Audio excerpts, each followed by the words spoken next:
de la France, on retrouve Christopher chez lui. Le jeune homme pousse sa quête du corps parfait jusqu'à faire des compétitions de bodybuilding. Pourtant, il est conscient que sa passion n'est pas sans conséquences.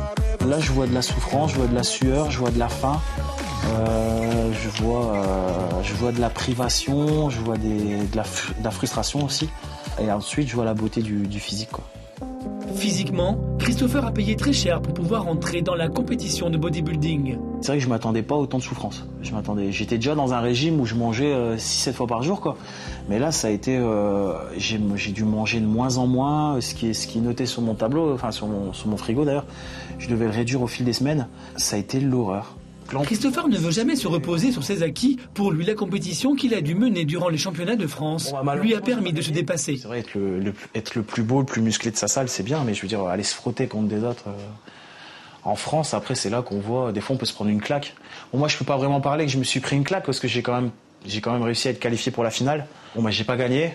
Mais par contre, je veux dire, c'est une victoire pour moi, en fait, rien que le fait d'avoir réussi à faire ce régime jusqu'au bout. Parce que ça a été énormément d'efforts. Je me souviens, sur les 2 dernières semaines, je mangeais quasiment plus. Les 2 derniers jours, j'ai pas bu. Et le fait de pas boire, c'est vraiment l'horreur, quoi. Le jeune bodybuilder a été prêt à tout pour devenir le plus beau et le plus musclé. Si son mode de vie est déjà très strict et sans plaisir, la période de la compétition l'a en plus totalement isolé des autres. J'étais tellement concentré sur mon régime, il n'y avait plus que ça qui comptait, quoi. Je veux dire, je voyais plus personne, mentalement, j'étais pas bien, j'étais énervé. Limite, on a envie de pleurer des fois, quoi. Je veux dire, parce que le corps, quand on le pousse à l'extrême comme ça, donc on n'a plus le moral, on a plus de libido, on n'a plus d'envie de sortir, on n'a plus envie d'écouter de la musique, on a envie de rien. Mais aujourd'hui, ce qui rend Christopher mélancolique, ce n'est pas les 3 mois de souffrance qu'il a endurés, mais c'est surtout qu'il a besoin de retrouver un nouveau sens à sa démarche. Maintenant je vais au sport, je continue mon régime, mais pourquoi ? Pour refaire une compétition, pour l'instant ça m'intéresse pas parce que c'était trop dur. Et c'est une drôle de sensation, donc c'est vrai que les photos, c'est un moment nostalgique que je regarde de temps en temps, et je me dis, là j'étais bien. Mais quand j'étais comme ça, j'en ai pas profité. J'en ai pas profité parce que j'étais tellement fatigué, j'en avais tellement marre, on a envie que ça s'arrête, on a envie de remanger, tout ça, qu'en fait j'en ai pas vraiment profité. Christopher prend peu à peu conscience de l'engrenage dans lequel il est entré. Il se sent piégé par son mode de vie. C'est là que je me suis dit, j'ai rien gagné. Je me suis fait mal, j'ai pas gagné et j'ai des problèmes de santé. Enfin, des problèmes de santé, entre parenthèses, digestion. Là, tout est redevenu à la normale. Mais c'est vrai que sur le coup, ça m'a mis une claque dans la gueule, quoi. Je me suis dit, à quoi ça sert ? Christopher sait bien qu'il va trop loin dans son obsession d'avoir le plus beau corps. Pourtant, il n'arrive pas à penser à autre chose. Et quand il va rendre visite à sa mère, il ne peut s'empêcher de parler encore une fois de son physique. Ouais, ça va, ouais. Je me trouve dégueulasse en ce moment.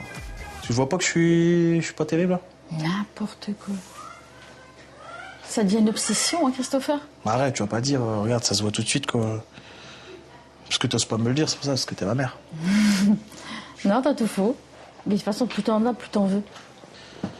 Bah ouais, mais c'est comme ça, c'est une passion. Et tu vois te faire ce régime toute ta vie ?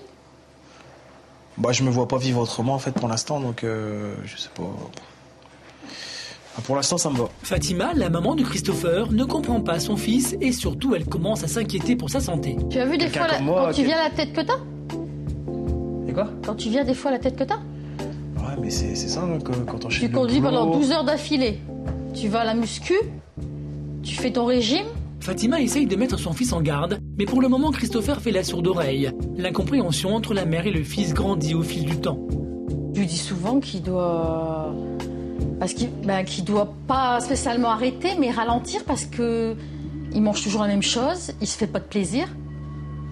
Même on va faire un gâteau, même les anniversaires, il mange pas de part de gâteau. Mon plaisir, je le trouve autrement. Mon plaisir, c'est d'aller au sport. Mon plaisir, c'est de me regarder dans la glace. C'est des choses comme ça.